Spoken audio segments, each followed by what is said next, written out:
The Grand Chamber of the Galactic Council buzzed with excitement as delegates from 100 different species gathered for an emergency session. The massive holographic display in the center of the room showed a small collection of ships, crude by their standards, moving through space near the edge of known territory. Admiral Stone of the Council's survey fleet stood before the assembly, his tall frame casting a shadow across the polished floor. Distinguished members of the Council, our long-range scouts have discovered a new spacefaring species in Sector 7. They call themselves humans. Murmurs rippled through the chamber. Some delegates leaned forward with interest, while others barely looked up from their data panels. The Council had seen many species come and go, and most proved unremarkable. "Show us their fleet strength," commanded High Counselor Banks, his deep voice echoing through the chamber. The hologram shifted, displaying a detailed count of Earth's visible space vessels. Laughter erupted from several delegates. The tiny collection of ships looked almost pitiful compared to the massive armadas maintained by even the smallest council races. Admiral Stone waited patiently for the amusement to die down before continuing. "Our initial scans show their fleet consists of approximately 50 major warships and 200 support vessels. Their technology appears to be based on conventional fusion drives and basic energy weapons." General Rivers, the Council's chief military advisor, snorted in derision. 50 warships.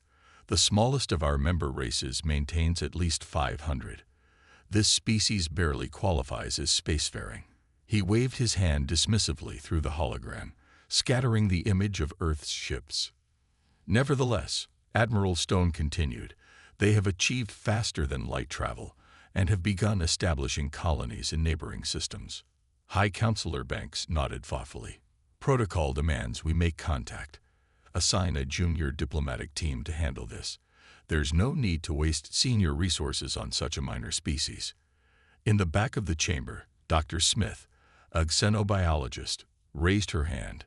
"If I may, High Counselor, our preliminary studies of their home world show some unusual patterns. Their development trajectory doesn't match any known model." "Explain," Banks commanded, though his tone suggested limited interest. "Well, for one thing, they've achieved their current level of technology in roughly half the time it took most species, and their military history shows." General Rivers cut her off with a wave. "Their military history is irrelevant. Did you see those ships? They're practically toys compared to our destroyers. One of our patrol vessels could handle their entire fleet." The council chamber filled with agreeing murmurs. Dr. Smith tried again. "But sir, if you look at their combat doctrine—" "Enough," Banks declared. "We've seen countless species like this before.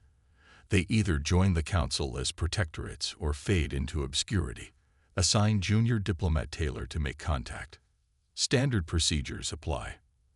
As the meeting adjourned, Dr. Smith gathered her data tablets, shaking her head slowly. She'd studied the reports thoroughly, and something didn't add up. The humans' visible fleet was indeed tiny, but their industrial capacity suggested they should have far more ships.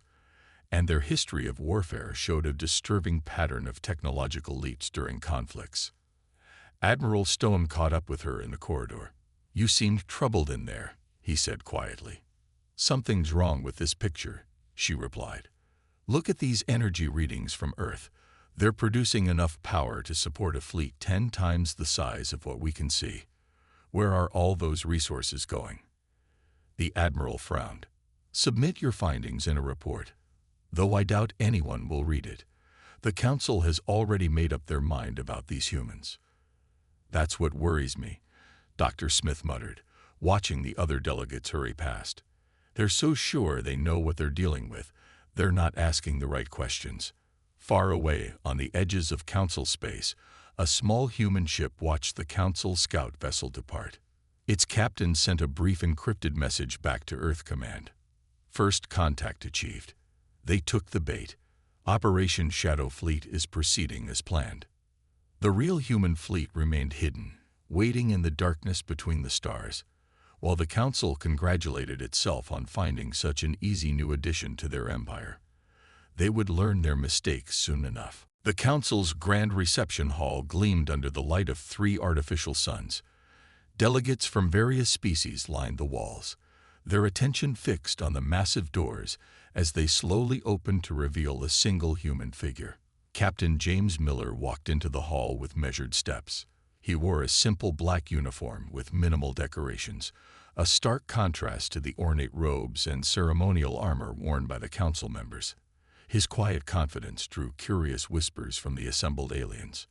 "Welcome to the Galactic Council," High Counselor Banks announced from his elevated platform.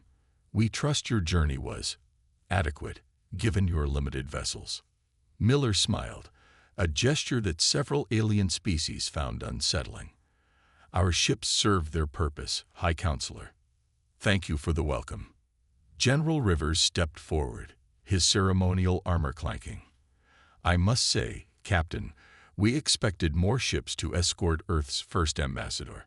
Surely you didn't travel through deep space with just that tiny escort." 3 ships were sufficient for our needs," Miller replied calmly. "We humans have learned to do more with less." This drew laughs from several delegates. A tall, reptilian counselor spoke up. "Surely you jest. Even our merchant vessels travel in groups of 10 or more. How do you defend against pirates? Against hostile forces?" Miller's expression remained neutral. "We manage. Though I should warn you, appearances can be deceiving." "Yes, yes," Banks waved dismissively. "Now let's discuss your species' integration into the Council. As a developing civilization, you'll naturally be granted protectorate status. This means—" "Actually," Miller interrupted, causing several delegates to gasp at the breach of protocol. "Earth isn't interested in protectorate status. We're here to discuss equal membership." The chamber erupted in laughter. General Rivers actually had to lean on his staff to keep from doubling over. "Equal membership, with 50 ships. Have you lost your mind, human?" Miller's voice cut through the laughter like a blade. "I strongly advise against underestimating Earth's capabilities." Dr. Smith, watching from the side, noticed something interesting. While the council members laughed, Miller's hand had briefly touched a small device on his wrist. Moments later, her data pad showed a strange energy spike somewhere in the system.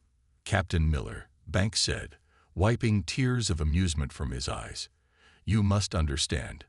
Equal membership requires significant military strength to contribute to Council defense. Your entire fleet couldn't even protect a single trade route." "You keep talking about our fleet," Miller replied. "Are you sure you know what you're looking at?" Rivers stepped closer, towering over the human. "Our scouts have counted every ship in your space. Did you think we'd miss something?" "General," Miller said softly, "in Earth's history, there's an old saying, the most dangerous predator is the one you don't see coming." Dr. Smith's data pad beeped again. More energy spikes, this time in different parts of the system. She tried to trace them, but they vanished as quickly as they appeared. Banks leaned forward on his platform. "Is that a threat, Captain?" "Not at all," Miller smiled. "Just a friendly warning. Earth has survived countless wars, High Counselor. We've learned that showing all your cards at once is rarely wise." "Enough of this nonsense," Rivers declared. "Either accept protectorate status or leave Council space entirely. Those are your options." Miller straightened his uniform and turned to leave. At the door, he paused. "You know, there's another saying from Earth. Pride comes before a fall. Please, consider carefully before making demands of Earth. We'd prefer peaceful relations, but we're prepared for alternatives." As the human captain left, Dr. Smith approached Banks with her data pad. "Sir, I'm detecting strange energy readings throughout the system. They started when the human arrived. Probably interference from their primitive engines," Rivers scoffed. "These humans are clearly delusional, thinking they can stand as equals with their toy fleet." "But sir," Smith persisted, "these readings match no known energy signature. And they're appearing and disappearing in a pattern." "Enough," Banks declared. "Prepare the protection treaty. These humans need to learn their place in the galaxy. If they won't sign willingly, we'll show them why the Council is respected and feared. As the delegates dispersed, none noticed the small blips on Dr. Smith's pad, moving like shadows through their supposedly secure system. None except Smith herself, who watched with growing concern as the mysterious signals continued their silent dance through space. The Council's command center hummed with activity as High Counselor Banks prepared to deliver his message to Earth. Massive screens displayed the planet's image, along with the scattered dots representing their known fleet positions. "Begin transmission," Banks commanded, straightening his ornate robes. The screens flickered as the connection established with Earth's government. "People of Earth," Banks began, his voice dripping with authority. "The Galactic Council has deliberated on your status. Your Captain Miller's behavior was unfortunate. However, we are willing to be generous." General Rivers stood beside him, arms crossed. On another screen, Dr. Smith watched the proceedings from her research station, still analyzing strange energy readings that kept appearing and disappearing across their sensor networks. "You have 30 standard days to accept our protection," Banks continued. "The terms are simple. Earth will become a protectorate of the Council. Your ships will be integrated into our patrol fleets. Your resources will be fairly managed by Council administrators." The response from Earth came quickly. A simple text message: "We'll think about it." Rivers slammed his fist on the console. Think about it. The arrogance. They dare to think about the Council's generous offer. Banks raised his hand for silence. "Perhaps we need to demonstrate the consequences of defiance. General, prepare the 7th Fleet for a show of force. Nothing too dramatic, just enough to remind them of their position." In her laboratory, Dr. Smith frowned at her instruments. "Sir," she called over the communication link, "I'm detecting those unusual energy signatures again. They seem to increase whenever we communicate with Earth. Your obsession with these phantom readings is becoming tiresome, Doctor," Rivers growled. "Focus on something useful, like analyzing their weapon systems." "But sir, these patterns—" "Enough," Banks interrupted. "General, proceed with the fleet deployment. Let's show these humans what real military power looks like." The massive hangar doors of the Council's main military station slid open as hundreds of warships began moving into formation. Their sleek hulls gleamed under the light of distant stars, weapon systems humming with barely contained power. Admiral Stone watched from his command ship's bridge. "This seems excessive for a simple show of force," he muttered to his executive officer. "Sir, 500 warships to intimidate 50. It feels wrong somehow."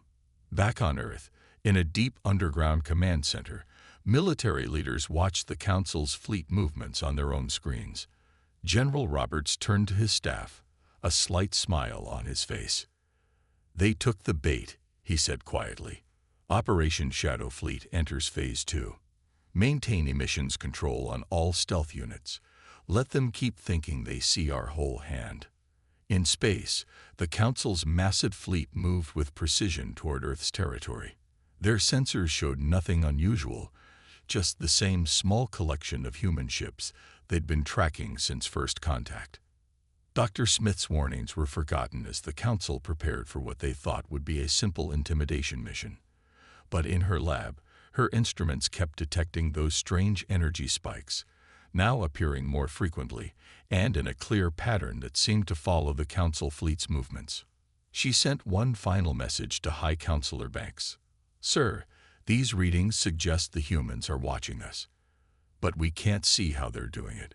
Please reconsider this show of force." Banks deleted the message without reading it. Standing on his command platform, he addressed the assembled fleet commanders. "This mission is simple. We will demonstrate our power, and these humans will learn their place in the galaxy. Their tiny fleet cannot hope to resist us." As the Council fleet moved deeper into space, they remained completely unaware of the shadows moving alongside them. Shadows that didn't appear on any of their sensors, shadows that communicated in codes the Council couldn't detect. The humans' response to the Council's ultimatum had been deceptively simple. We'll think about it. What the Council didn't realize was that Earth had already thought about this scenario for years, and they had prepared accordingly. The stage was set for a lesson in humility that the Galactic Council would never forget. The Council battle group Thunder of Justice moved confidently through space, led by Commander Rogers of the Council forces. His massive flagship, alongside 20 support vessels, approached a lone human destroyer that had been detected near the border of Earth's territory. "Look at that tiny thing," Rogers chuckled, watching the human ship on his main view screen. "It's barely the size of our scout vessels." The human destroyer, designated HS Defiant, hung motionless in space. Its dark hull seemed to absorb the light from nearby stars, making it appear almost like a shadow against the cosmic background. "Sir," his sensor officer called out, "the human vessel is hailing us." "Put them on screen. Let's hear what these primitives have to say." The screen flickered to life, showing the calm face of Captain Parker. "Council vessels, you are entering restricted space. Please adjust your course." Laughter erupted across the bridge. Rogers wiped tears from his eyes before responding. "Restricted space, and who's going to restrict us? Your one little ship. This is your final warning," Parker replied, his expression unchanged. "Alter course or face the consequences." Rogers leaned forward in his command chair, grinning. "Fire a warning shot. Show them what real firepower looks like." A brilliant beam of energy lanced out from his flagship, deliberately missing the human ship by a small margin. The bridge crew waited for signs of panic or retreat from the Earth vessel. Instead, something strange happened. "Sir," the sensor officer shouted, suddenly alarmed. "Our readings. I can't explain it." The human ship seemed to flicker, like a mirage in a desert. One moment it was there, the next it seemed to fade slightly, its edges becoming indistinct. "What's happening?" Rogers demanded. "Get me clear sensor readings." "I can't, sir. Our sensors are being scrambled somehow. The human ship, it's doing something to our detection systems." Before their eyes, the HSS Defiant performed a maneuver that should have been impossible. It moved sideways instantly, without any visible thrust or energy signature, as if it had simply decided to exist in a different location. "That's not possible," Rogers shouted. "Nothing can move like that. Target that ship and fire." The Council vessels launched a barrage of energy weapons, filling space with deadly beams. But each shot passed through empty void, the human ship always seeming to be slightly elsewhere from where they aimed. "Sir," his tactical officer reported, voice shaking, "they're not using any known form of propulsion. It's like they're bending space itself." The Defiant suddenly appeared directly above Rogers' flagship, so close they could see individual plates in its hull through the bridge viewport. Then it vanished again, reappearing behind their formation. "How are they doing this?" Rogers whispered, his earlier confidence evaporating. His answer came in the form of a transmission from the human ship. "Your sensors are now calibrated to detect approximately 2% of our actual capabilities. We thought you might appreciate a small demonstration." As they watched in stunned silence, the Defiant began to fade from view entirely, not like a ship activating cloaking devices, but more like a ghost slowly disappearing. The last thing they saw was Captain Parker's calm smile. "Sir," the communications officer reported, "they're transmitting data. It's sensor logs. They've been tracking our fleet's movements for the past 3 weeks, from multiple positions we never detected." Rogers slumped in his chair, the full implications hitting him. If one small human ship could do this. "Send word to command," he ordered quietly. "The humans, their technology, we've made a terrible mistake in judging them." As the Council battle group retreated, their sensors briefly detected multiple ghost images of ships appearing and disappearing around them, like ripples in a pond. They had come to intimidate what they thought was a primitive species, only to discover that humanity's apparent weakness had been a carefully crafted illusion. Back on the Defiant, Captain Parker sent a brief message to Earth Command. Phase 1 complete. They took the bait, preparing for Phase 2. The real demonstration of human military power hadn't even begun. In the Council's primary analysis center, chaos erupted as reports flooded in from across monitored space. Dr. Smith stood before a wall of holographic displays, each showing different data about human activities that suddenly made terrifying sense. "Look at these energy readings again," she explained to the hastily assembled emergency committee. "We've been detecting them for weeks, but dismissed them as sensor ghosts. They're not ghosts. They're human ships moving through space in ways we can't understand." High Counselor Banks leaned forward, his earlier arrogance replaced by growing concern. "How many ships are we talking about, Doctor?" "That's just it," she replied, bringing up a new display. "Every time we think we've found their fleet's limit, we discover more. These readings from their industrial sectors suggest they're producing enough power to support thousands of ships, not just the 50 we can see." General Rivers burst into the room, his face pale. "We've lost contact with 3 patrol fleets near human space. Complete communications blackout. No distress signals, no debris. They're just gone." The room fell silent as the implications sank in. A junior analyst spoke up from his station. "Sir, you need to see this. I've been studying Earth's military history." The main screen filled with images from humanity's past conflicts. "Look at their pattern," the analyst continued. "In every major war, their greatest advantages came from technologies their enemies didn't know existed. Radar, sonar, stealth aircraft." "What are you saying?" Banks demanded. "They've done it again," Dr. Smith answered. "But this time on a cosmic scale. Their visible fleet isn't their real fleet, it's a decoy. They've adapted their ancient submarine warfare doctrine to space itself." New alerts flashed across the screens. More Council ships had vanished, and strange energy signatures were appearing and disappearing across previously secure sectors. "It gets worse," the analyst added. "Their history shows they never developed technologies individually. Each advancement was part of a larger strategic doctrine. If they've mastered space-based stealth technology, then what else have they developed that we can't detect?" Rivers finished, slumping into a chair. Dr. Smith brought up new data streams. Their power generation, their industrial output, their resource consumption, none of it matched the fleet we could see. We thought they were inefficient. Instead, they were hiding their real capabilities, Banks whispered. "But why? Why maintain such a deception?" An older council member spoke up from the back of the room. "Because that's what humans do. They don't just fight wars. They prepare for them. Everything we've seen has been a carefully crafted illusion, designed to make us underestimate them." More alerts flashed. Council deep space sensors detected massive energy spikes throughout human territory, as if a veil was slowly being lifted. What they saw terrified them. "Sir," a sensor operator called out, "we're detecting new signatures. Hundreds of them. No, thousands. They're appearing everywhere. But the configurations make no sense. These ships, they're not just invisible to our sensors. They're operating on principles we don't understand." Dr. Smith's instruments began detecting regular patterns in the chaos. "They're not just revealing themselves randomly. This is coordinated. They're showing us exactly what they want us to see, when they want us to see it."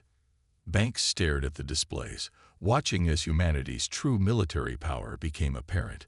"How long?" he asked quietly. "How long have they been preparing for this?"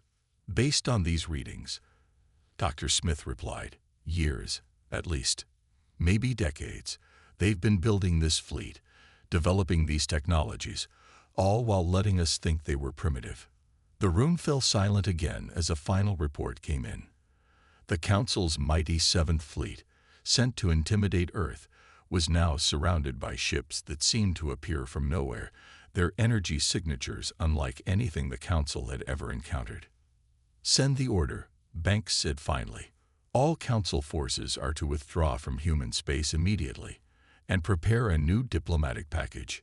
This time, he sighed heavily, this time, we negotiate as equals. In the darkness of space, humanity's hidden fleet continued to emerge, a silent reminder that appearances can be deceiving and that the greatest power often lies in what remains unseen. The Council's massive invasion force hung in space like a metal cloud. 10,000 warships, the largest fleet ever assembled in the galaxy's history, waited for the order to advance into human territory. High Counselor Banks stood on his command ship's bridge, ready to teach humanity a final lesson about defying the Council's authority. All ships report ready, his fleet commander announced. We're detecting no significant human forces in range, just their usual small patrol groups. Banks nodded grimly. Begin the advance. Show these humans what real power looks like. The massive fleet surged forward, weapons charged, shields at maximum. They expected token resistance, perhaps a desperate last stand from Earth's tiny visible fleet. What they got instead changed galactic history forever. It started with a simple sensor reading. "Sir," called out the sensor officer, "I'm detecting some strange energy fluctuations ahead." Before Banks could respond, space itself seemed to ripple. Like a curtain being pulled aside, the void in front of them transformed. Where empty space had been moments before, thousands of human warships suddenly appeared, their dark hulls seeming to drink in starlight. Impossible, Banks gasped. Where did they come from? More ships appeared on their flanks, then above and below. The Council fleet found itself surrounded by vessels that seemed to phase into existence from nowhere. Human ships of all sizes, from tiny escorts to massive dreadnoughts that dwarfed anything the Council had ever built. "Sir," the tactical officer's voice shook, "we're detecting over 20,000 ships." "No, 30,000. The numbers keep rising." The human vessels moved with impossible grace, their formations shifting like schools of fish, displaying maneuvers that violated everything the Council knew about space warfare. No engines were visible, no energy signatures could be detected, yet they moved with perfect precision. Captain Miller's face appeared on their main screen. "High Counselor Banks, I believe I warned you about making assumptions." Banks stared at the display in shock. How long have you had this fleet?" "That's an interesting question," Miller replied calmly. "We've been building it since our first deep space probes detected Council activity near our borders. We knew we'd need a way to defend ourselves against a larger power, so we did what humans do best. We innovated." The sensor officer's console erupted with new alerts. "Sir, the human ships are using some kind of energy field we've never seen before. It's bending space itself around them." More human ships continued to appear, emerging from what seemed like folded space.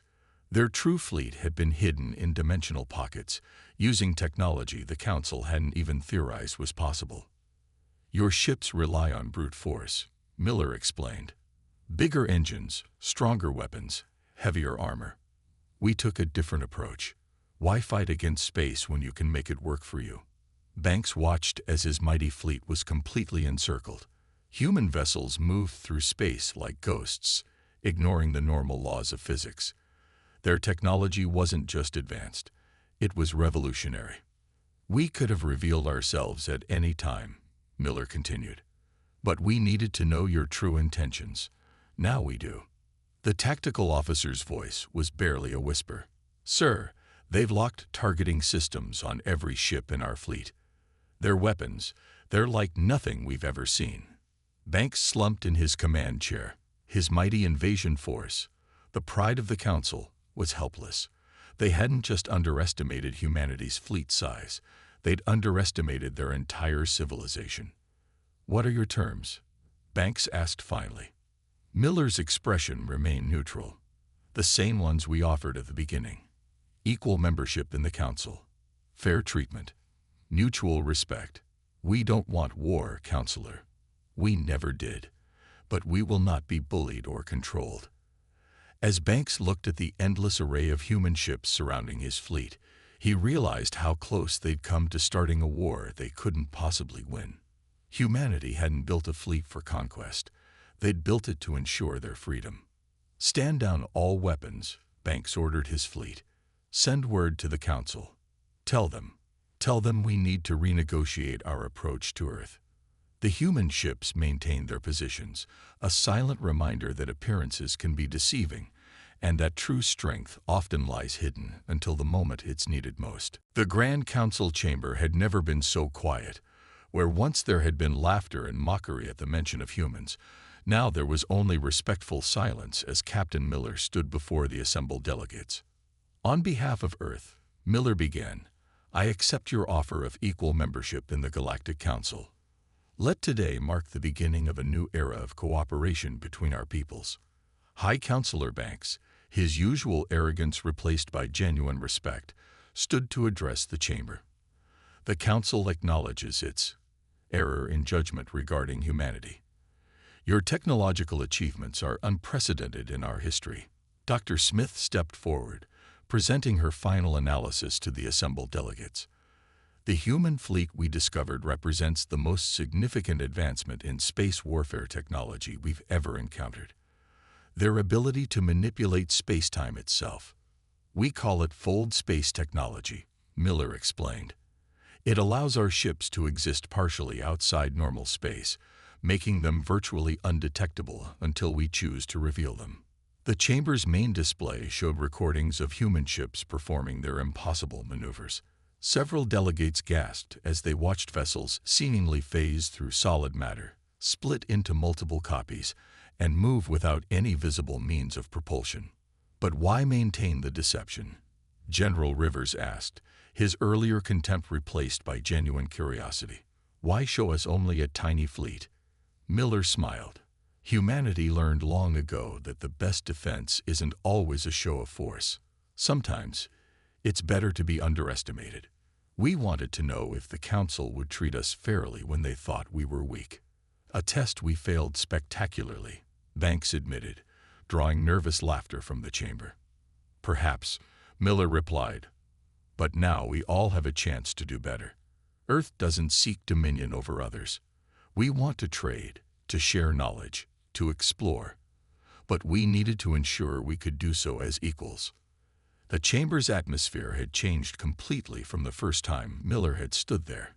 Where there had been dismissal, now there was respect. Where there had been arrogance, now there was humility. "There will need to be changes," Banks announced. "The Council's policies regarding new civilizations must be revised. We cannot risk making such a grave error in judgment again." Dr. Smith stepped forward again. "If I may, I believe humanity has much to teach us. Not just about technology, but about perception and assumption. We've grown complacent in our power." Miller nodded. "Earth's history is filled with stories of smaller forces defeating larger ones through innovation and strategy. We brought those lessons with us into space." The Council voted unanimously to accept Earth as a full member, with equal rights and responsibilities. As the formal ceremony concluded, Banks approached Miller privately. "Your ships," he said quietly, "they could have destroyed our entire fleet, couldn't they?" "Yes," Miller replied simply. "But that was never our goal. We wanted peace. We just needed to ensure it was peace between equals." As delegates from 100 worlds crowded around to meet the human representatives, Dr. Smith made one final note in her report.